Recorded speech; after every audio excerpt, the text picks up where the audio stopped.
Hi everyone, my name is Aditya and baristas tend to call me sorry. That's a usual day if you have a non-Western name. But John makes really good coffee. So each time he does that, I say to John, thanks Paul, and move on. However, my Irish husband calls me Aditya. Yes, you heard that right. I like to add ginger to my tribe.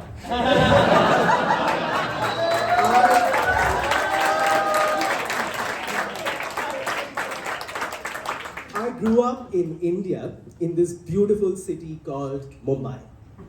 When I tell people I'm from Mumbai, they ask, is it really crowded there? They ask, isn't it very hot out there? Or sometimes they ask, can you fix my computer please? To which I say, of course I can. Unsurprisingly, I am a lecturer in the School of Computer Science and Engineering at UNSW Sydney and an artificial intelligence or AI researcher. I am obsessed with trying out all the AI around me. I love using Siri to add things to my shopping list.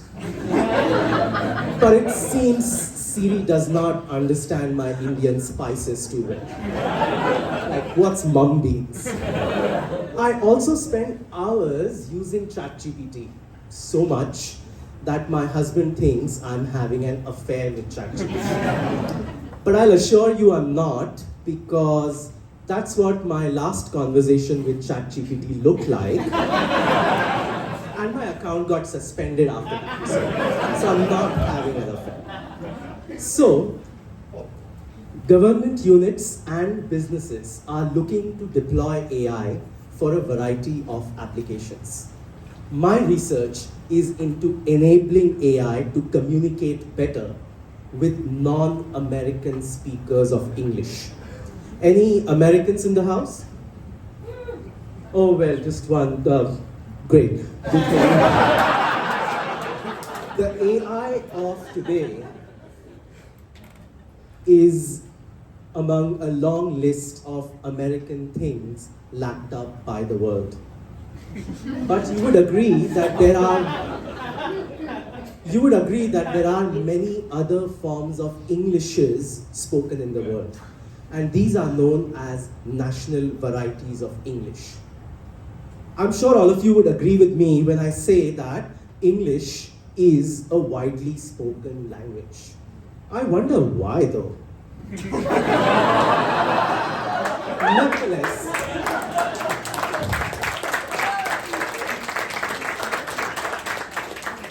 English may be spoken as a first language, a second language, or as in my case, my 27th language. A national variety of English is characterized by words that mean wildly different things in different countries, grammatical constructs which have unique presence in certain countries, or pragmatic expressions where you would use different statements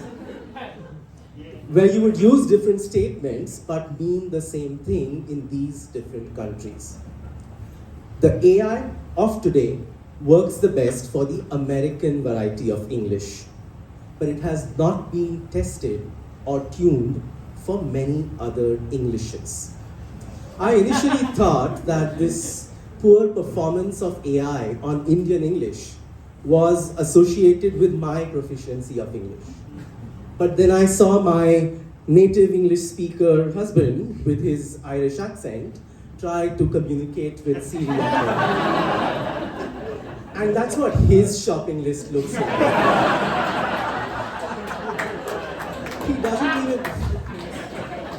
He doesn't even drink beer. But you know what? That's what his name is.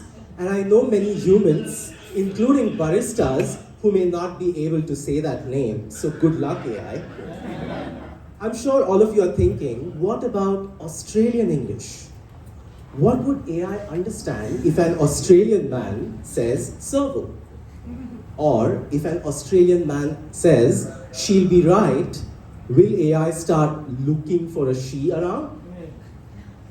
It turns out that past research in AI shows that AI is unable to translate, detect sentiment, converse, or broadly speaking, understand many varieties of English as well as standard American English. It has not been tested on Australian English in its naturally occurring form. Research also shows that for several non-native varieties of English, AI performs significantly worse. This means that these users will be unfairly disadvantaged if AI is deployed in critical settings. Settings like a hospital, a court of law, or a coffee shop. So my research, I straddle two horses. Sorry, I straddle two horses. We first test AI models to understand how well they perform for these different varieties of English. And then we bridge. If we see that certain variety does not perform really well, we try to improve the performance of AI for these national varieties. So the first step of my research is test. We are currently evaluating AI for its ability to detect emotion for Australian English, Indian English, and British English. We collect posts from all over the internet. So think Reddit posts, Google Place reviews, Twitter comments, and so on.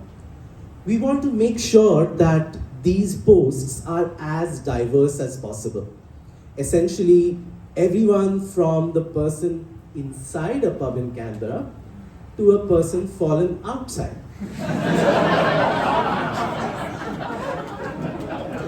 We then use human labelers from these locales who tell us the emotions of these posts. Which of these are happy, sad, angry, and so on.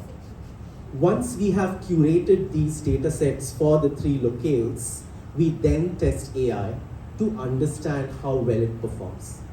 And the motivation behind doing this is absolutely simple. We want to make sure that no one should have to move to America to be successful.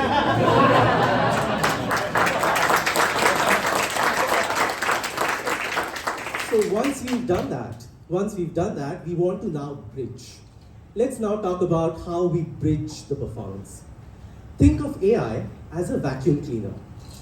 Just the way a vacuum cleaner sucks air, AI sucks data. Data from all over the internet. A vacuum cleaner is the most effective with the right attachment. So then we thought, can we also build these attachments that learn to pay attention to different national varieties so that this vacuum cleaner of AI can suck information about these varieties better? And that is the core idea of our research. We build these dialect attachments that can improve the performance of AI for these varieties. One way to do so is to give AI examples from a national variety. So let's assume we are trying to build an AI that can detect emotion of Australians. So we give it 500 examples of what a happy Australian would say, 500 examples of what a sad Australian would say.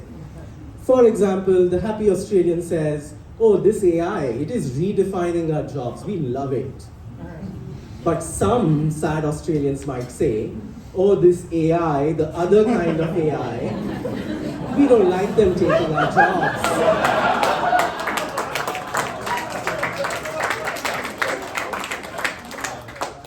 So the vacuum cleaner AI sucks it all in and learns to detect emotion, and then we hope that it is able to tell us what the hell she is grumpy about.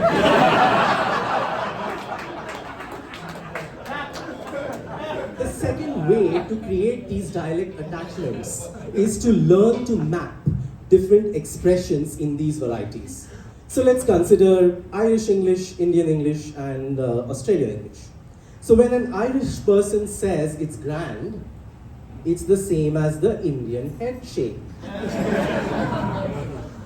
When you ask an Indian person to describe the recipe for chicken tikka masala, it is going to be a long and detailed recipe. But you ask the same thing to an Australian, it's a shorter recipe. Just open the packet. So we essentially learn and provide these pairs of sentences with different variations so that AI is able to make correspondences between these national varieties. This attachment then sucks it all into this AI and hopefully learns to do better. So in my research, we are really building these dialect attachments for different national varieties. We believe that this will be useful for both businesses and government departments. Businesses trying to serve multicultural customers, larger pool of customers, will be able to use our research to make more money and win their next inclusion award. Government departments will be able to use our research and finally be able to claim multiculturalism on their websites. But the best part is, my research enables that my husband will be able to use the AI vacuum cleaner at home and clean the apartment.